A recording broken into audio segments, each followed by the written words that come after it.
Hace exactamente una semana, el hombre más poderoso del sistema financiero mundial dejó su cargo. Jerome Powell, el presidente de la Reserva Federal de Estados Unidos, terminó su mandato el 15 de mayo, y el hombre que lo reemplazó fue elegido por Donald Trump con una misión muy clara: a bajar las tasas de interés. Pero aquí está el problema. La inflación en Estados Unidos acaba de alcanzar su nivel más alto en 3 años en 38% anual en abril. Fuente en BLS, CPI, mayo 2026. Los precios al productor subieron 6% en ese mismo mes. Fuente en BL, SEPPI, mayo 2026. Y 3 miembros del comité que toma las decisiones en la Fed ya están hablando abiertamente de subir las tasas Nuevas. Trump quería a alguien que bajara el precio del dinero. Consiguió a alguien que podría haberse forzado a hacer exactamente lo contrario. ¿Cómo llegamos a esta paradoja? ¿Qué significa para ustedes, para sus ahorros, para el crédito en toda la región? Y hay algo más que casi nadie está discutiendo. Una de las 3 cosas que puede hacer Walsh en su primera reunión de junio podría tener consecuencia directa sobre las monedas de América Latina esta misma semana. Hoy vamos a ver qué pasó exactamente con la Fed, por qué los datos hacen imposible lo que Trump quiere, y qué 3 acciones concretas tienen sentido en este escenario en Cadence. Imagina que un trabajador de una familia de nuestra región lleva 2 años esperando que el crédito baje. Postergó comprar un auto. Postergó refinanciar la hipoteca. Le dijeron: espera, que la Fed va a recortar. Esperó y ahora, el banco acaba de notificarle que las tasas de largo plazo subieron otro cuarto de punto. Eso ya está pasando. Déjenme explicar cómo llegamos aquí. La Fed lleva su tasa de referencia en el rango de 350% menos 375% desde hace 3 reuniones consecutivas sin moverse. Fuente en FOMC, abril 2026. Y ese número importa porque todo, desde los préstamos hipotecarios en México hasta el costo de la deuda pública en Argentina, desde el Euribor en España hasta las remesas que salen de la comunidad hispana en Estados Unidos, orbita alrededor de lo que decide ese comité de 12 personas que se reúne 8 veces al año. Kevin Warsh fue confirmado el 13 de mayo con 54 votos a favor, 45 en contra.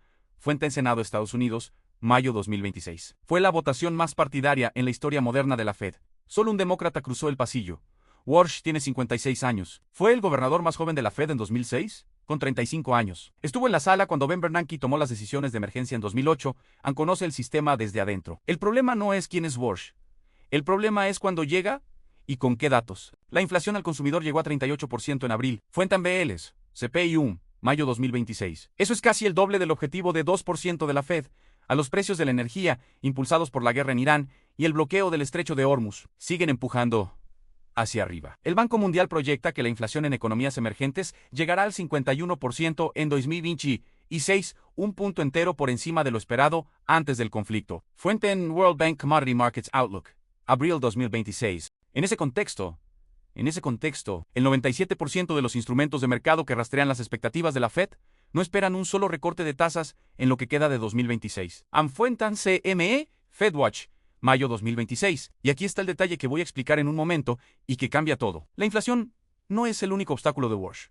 Hay algo dentro de la propia Fed que hace que esto sea mucho más difícil de lo que parece. Pero primero, necesitan entender por qué los datos hacen imposible lo que Trump quiere. Y para eso, hay que entrar en la mecánica de cómo funciona realmente esta institución.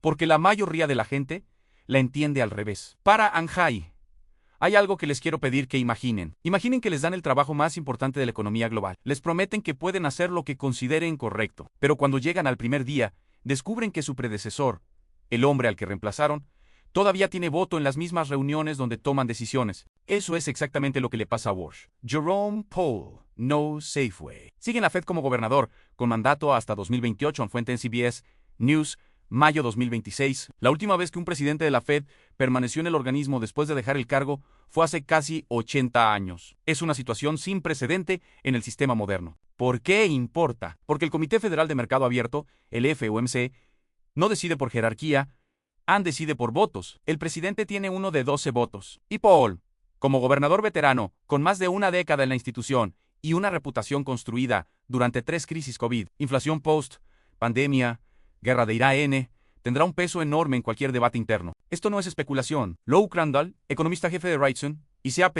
y uno de los analistas más respetados en dinámica interna de la Fed, dijo textualmente que Warsh va a tener su buena pelea familiar. Fuente en CNBC, mayo 2026. Este es el escenario que casi ningún medio está discutiendo, y creo que merece atención. Y si Warsh tiene razón sobre la inteligencia artificial, durante su campaña de confirmación, Warsh argumentó que los avances en IA generarán ganancias de productividad que empujarán la inflación estructural hacia abajo. no gradualmente, sino de forma acelerada en 2026 a 2027, fuente Sun News. Mayo 2026. Goldman Sachs estima que la IA podría crear $8 billones en valor para empresas estadounidenses a través de ganancias de productividad. Fuente en Stanford S y EPR 2026. Si ese proceso empieza a reflejarse en los datos durante el tercer trimestre, Walsh tendría el argumento económico para hacer recortes antes de lo que el mercado espera menos, y hacerlos con credibilidad, no bajo presión política. Para América Latina, un ciclo de recortes liderado por un argumento de productividad, no de emergencia, sería el mejor escenario posible. Alivio en financiamiento externo, monedas estabilizadas y una ventana para que los bancos centrales de la región también ajusten.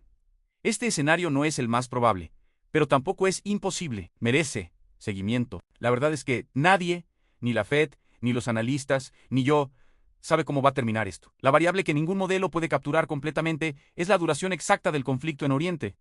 Pero lo que sí sé es que los datos actuales hacen casi imposible un recorte antes de octubre, y que el escenario de suba de tasas ya no es impensable. Entonces, ¿qué hago yo con todo esto? Hay tres cosas concretas que tiene sentido considerar ahora mismo.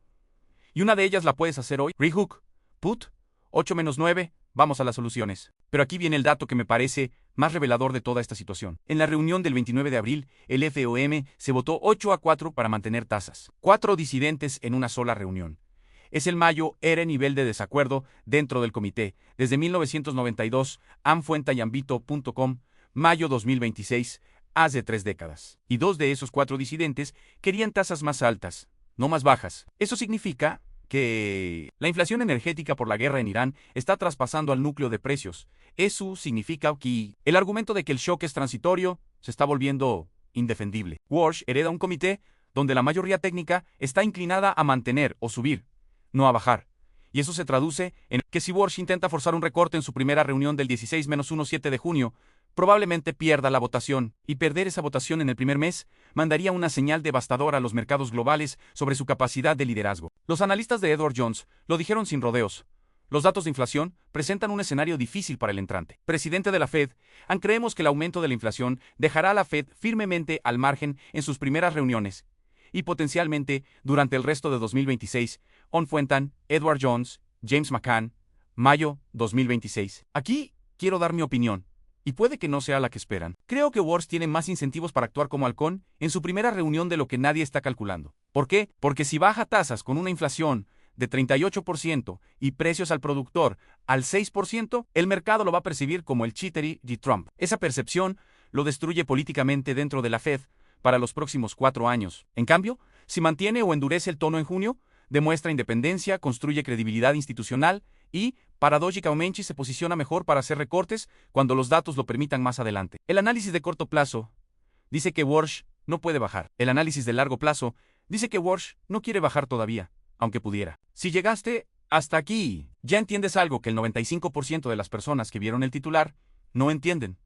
El problema de Walsh no es si quiere o no bajar las tasas. El problema es que el mundo donde podía hacerlo no existe todavía. Ahora que entienden las causas, viene la parte que más les importa. ¿Qué va a pasar? Hay 3 escenarios posibles para los próximos 6 meses. Y1 hielos, el que nadie está hablando en los grandes medios, podría ser el más importante para quienes vivimos en nuestra región. Lo que pase en los próximos 3 a 6 meses va a depender de una variable clave. Si la inflación en Estados Unidos sigue acelerando o comienza a ceder. Y hay 3 caminos posibles. Walsh mantiene tasas en junio y en las reuniones siguientes. Tono más restrictivo en la comunicación. La Fed abandona el forward guidance, esas señales sobre el futuro, y se vuelve más opaca, más impredecible. ¿Qué significa para nuestra región? Dólar fuerte durante más tiempo. Presión sobre monedas emergentes, el peso mexicano, MXN, el peso colombiano COP, el real brasileño BRL, probablemente sigan bajo presión. Fuente en análisis, estrategia y negocios. Mayo 2026. El costo del financiamiento externo para los gobiernos latinoamericanos sube. Los países con mayor deuda en dólares, como Ecuador, que además no tiene moneda propia, absorben el golpe directo. Para la comunidad hispana en Estados Unidos, las hipotecas a tasa variable se mantienen caras.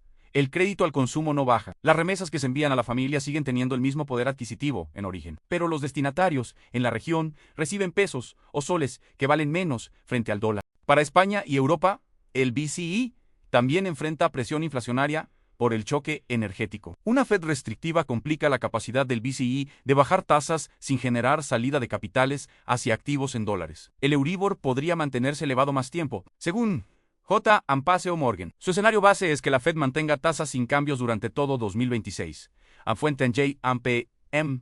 Paseo Morgan Asset Management, mayo 2026. Este es el escenario más probable, pero hay uno que me preocupa más. Si el estrecho de Hormuz permanece bloqueado más allá de junio, que es el escenario que varios analistas comienzan a considerar probable, fuente en IE, Oil Market Report, mayo 2026.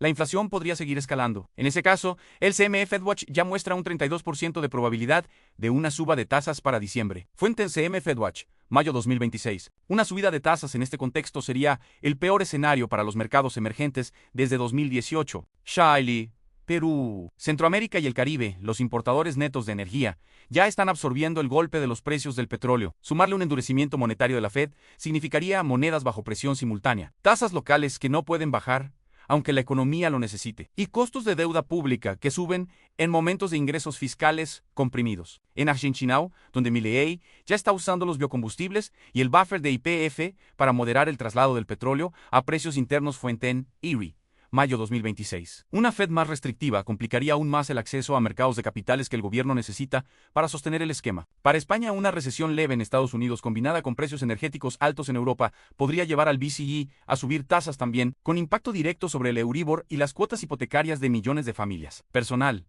Acción inmediata, 24 a 48 horas. Si tienen deuda en dólares o a tasa variable, ya sea una hipoteca en Estados Unidos, un crédito en una economía dolarizada, o un préstamo indexado al mercado internacional. Este es el momento de revisar si existe la posibilidad de refinanciar a tasa fija mientras aún hay incertidumbre en el mercado. En contextos de alta volatilidad como este, los bancos locales a veces ofrecen condiciones más predecibles que en momentos de calma. Segundo, en sí están enviando o recibiendo remesas entre diferentes monedas. Conviene estar atentos a las ventanas de tipo de cambio más favorables esta semana. Con el dólar fuerte y bajo presión, estas ventanas pueden aparecer y desaparecer rápido, para quienes tienen alguna capacidad de inversión, próximas 2-4 semanas. Los activos refugio siguen siendo relevantes. El oro, que el Banco Mundial proyecta con un aumento del 42% en precio promedio para 2026, fuente en World Bank, abril 2026, ha demostrado ser uno de los pocos activos que sube en paralelo con la inflación y la incertidumbre geopolítica. No es una recomendación de compra, siempre consulten con su asesor financiero, pero merece estar en el radar. Para los mercados emergentes, latinoamericanos, en los exportadores de energía Brasil, Colombia, Venezuela, Guyana, están recibiendo ingresos extraordinarios por el precio del petróleo. Sus bolsas reflejan eso, pero el riesgo es que el efecto sea temporal y que una resolución del conflicto en Irán corrija rápido. Macro, lo que hay que monitorear en los próximos 3 meses. 3 fechas clave. 16-17 de junio, primera reunión del FOMC con Walsh al mando. El tono de la declaración post-reunión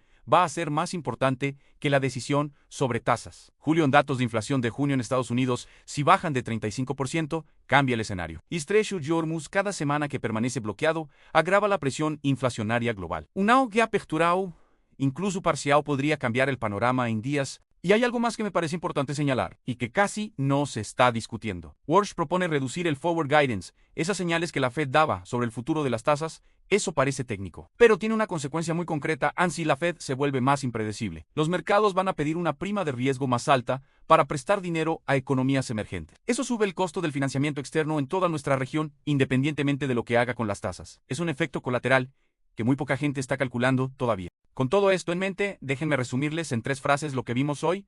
Entonces, Trump puso a Walsh para bajar tasas, pero los datos de inflación hacen eso casi imposible. En 2026, Walsh hereda una Fed más dividida que en ningún momento de los últimos 30 años. 2. El escenario base es que las tasas se mantengan, lo que significa dólar fuerte y presión sobre monedas y deuda de la región. El escenario negativo, que el mercado ya le asigna un 30% de probabilidad, es una subida de tasas antes de fin de año. Fuente CME FedWatch, mayo 2026. 3.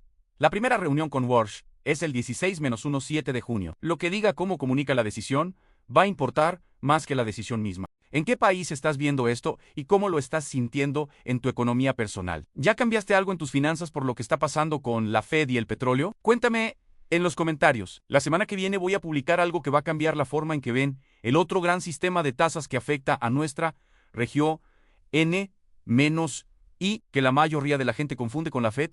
Activen la campana para no perdérselo. Si este análisis les fue útil, dale like para que YouTube lo muestre a más personas en nuestra región. Y si no están suscritos todavía, este es el momento.